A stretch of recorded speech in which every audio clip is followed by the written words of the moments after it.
আকাশবাণী কলকাতা জেলার চিঠি মালদা থেকে পাঠিয়েছেন আমাদের সংবাদদাতা সহেলি মুখোপাধ্যায়।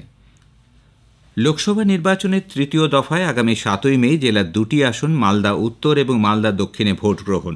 উত্তর মালদার লোকসভা কেন্দ্রের তৃণমূল কংগ্রেস প্রার্থী হলেন প্রসূন বন্দ্যোপাধ্যায়, কংগ্রেসের হয়ে প্রতিদ্বন্দ্বিতা করছেন মোস্তাক আলম। অন্যদিকে বিজেপির হয়ে লড়াইয়ে রয়েছেন খগেন মুর্মু। দক্ষিণ মালদা লোকসভা কেন্দ্রে তৃণমূল কংগ্রেস প্রার্থী হলেন শাহনাজ আলী রায়হান, কংগ্রেসের ঈশা খান চৌধুরী ও বিজেপির শ্রীরূপা মিত্র চৌধুরী প্রতিদ্বন্দ্বিতা করছেন। ভোট এগিয়ে আসতেই জমজমাট প্রচার শুরু হয়েছে মালদহে। প্রচারে অভিনবত্ব আনতে প্রতিদিনই নতুন নতুন কৌশল নিচ্ছেন প্রার্থীরা। কেউ বাজাচ্ছেন ঢাক বা খোল, কেউ আবার সামিল হচ্ছেন ভলিবল খেলায়। এদিকে মালদা দক্ষিণ কেন্দ্রের বিজেপি প্রার্থী শ্রীরূপা মিত্র চৌধুরীর সমর্থনে গতকাল প্রখর রোদ মাথায় নিয়ে ইংরেজবাজার শহরে রোড শো করেন অমিত শাহ। 40 ডিগ্রির বেশি তাপমাত্রা উপেক্ষা করে বহু মানুষ তার রোড শো দেখতে ভিড় করায় আবেগে আপ্লুত হয়ে পড়েন তিনি। তৃণমূল সরকারের বিরুদ্ধে দুর্নীতির অভিযোগে তিনি সরব হন।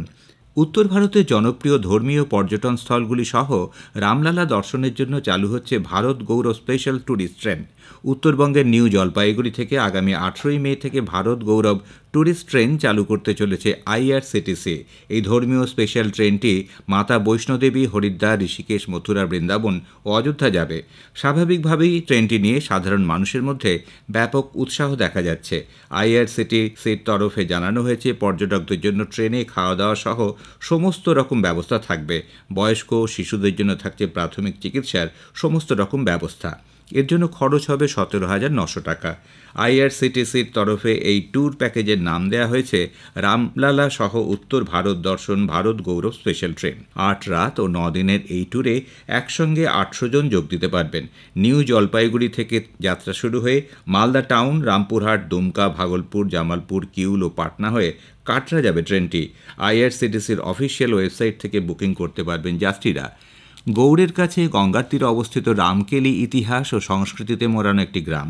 বৃন্দাবন দাসের চৈতন্য ভাগবতে উল্লেখিত এই স্থানটি ঐতিহ্য এবং আধ্যাত্মিকতার একটি প্রমাণ হিসেবে দাঁড়িয়েছে। প্রতি বছর রামকেলি মেলায় অগণিত মানুষ ভিড় জমান। কথিত আছে, ভগবান রাম একবার মিথিলা যাওয়ার পথে পুণ্ড্রদেশ অর্থাৎ মালদায় কিছু সময় কাটিয়েছিলেন। কালিন্দী নদীর ধারে আমের স্বাদ ও গন্ধে মোহিত হয়ে তিনি ফলের সঙ্গে কৌতুকপূর্ণ কার্যকলাপে লিপ্ত হন, যার ফলে এলাকার নাম হয় রামকেলি। চৈতন্য মহাপ্রভুর সফর গ্রামের আধ্যাত্মিক গুরুত্বকে আরও বাড়িয়ে তোলে।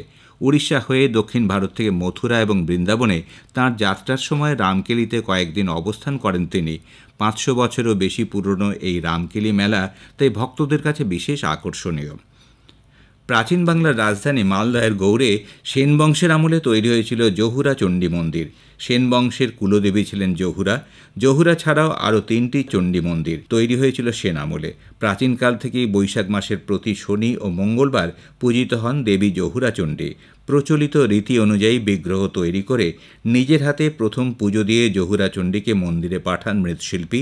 ঐতিহ্য সহকারে এই নিয়ম মেনেই বিগ্রহ তৈরি করে আসছেন মালদা শহরের কালীতলার পাল পরিবার।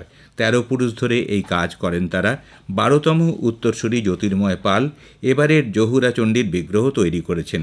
রীতি মেনে পুজোর দিন সকালে বিগ্রহ রং করা হয়। মন্দির প্রাঙ্গণ থেকে পায়ে হেঁটে শোভাযাত্রা করে লাল কাপড়ে ঢেকে নিয়ে আসা হয় বিগ্রহ। পথে প্রথমে মন্দিরের পুরোহিতের বাড়িতে এবং তারপর মন্দিরের প্রতিষ্ঠিত করে শুরু হয় পুজো।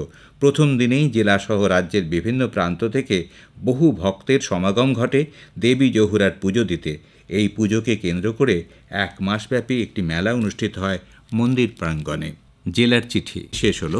মালদা থেকে পাঠিয়েছেন আমাদের সংবাদদাতা সহেলি মুখোপাধ্যায়।